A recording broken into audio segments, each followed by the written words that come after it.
Welcome to our channel. Today retractorsல one type of retractor ஆன mastoid retractor பற்றி பார்ப்போம். இது ஒரு self retaining retractor.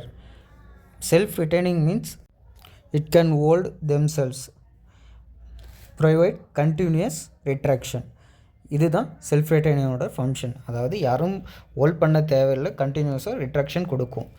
இது சாஃப்ட் டிஷ்யூ ரிட்ராக்ட் பண்ண ரொம்ப ஹெல்ப்ஃபுல்லாக இருக்கும். மாஸ்டாய்டு ரிட்ராக்டர் எந்த பிளேஸில் யூஸ் பண்ணுவாங்கன்னு பார்த்தீங்கன்னா மாஸ்டாய்டெக்டமி ப்ரொசீஜரில் மெயினாக யூஸ் பண்ணுவாங்க. இயர், நோஸ், த்ரோட், இஎன்டி சர்ஜரியில் மாஸ்டாய்டு ரிட்ராக்டர் ரொம்ப ஹெல்ப் பண்ணும். ஏன்னா அப்போது நம்ம மாஸ்டாய்டு ரிட்ராக்டர் அப்ளை பண்ணிட்டோங்கன்னா we can visualize the surgical site properly. இதுக்கு இந்த மாஸ்டாய்டு ரிட்ராக்டர் ரொம்ப ஹெல்ப் பண்ணும். மாஸ்டாய்டு ரிட்ராக்டர் டிஃப்ரெண்ட் சைஸஸில் இருக்குது. இந்த மாஸ்டாய்டு ரிட்ராக்டரோட சைஸ் ஆனது நம்ம எங்கே யூஸ் பண்ணுறோமோ அதை பொறுத்து நம்ம டிஃப்ரெண்ட் சைஸஸில் நம்ம யூஸ் பண்ணலாம்.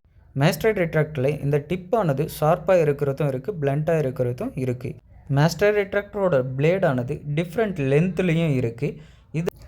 இது இன்ஜ்டு மாஸ்டாய்டு ரிட்ராக்டர். இந்த ரிட்ராக்டரானது நம்ம அந்த 90 டிகிரியில் பெண்ட் ஆகும். இது நம்ம ரொம்ப டீப்பாக வேணும்னாக்க இந்த ரிட்ராக்டர் யூஸ் பண்ணி ரிட்ராக்டர் பண்ணிக்கலாம். இந்த ரிட்ராக்டர் ஆல்சோ டீப்பான பிளேடும் இருக்குது, சூப்பர்ஃபிஷியலான பிளேடும் இருக்குது. இது நம்ம சர்ஜிக்கல் சைட் எப்படி இருக்கோ அதை பொறுத்து நம்ம யூஸ் பண்ணிக்கலாம். சேனலை சப்ஸ்கிரைப் பண்ணாதவங்க சப்ஸ்கிரைப் பண்ணிக்கோங்க. நெக்ஸ்ட்டு ஒரு புதிய இன்ஸ்ட்ருமெண்ட்டோட அடுத்த வீடியோவில் மீட் பண்ணலாம். நன்றி.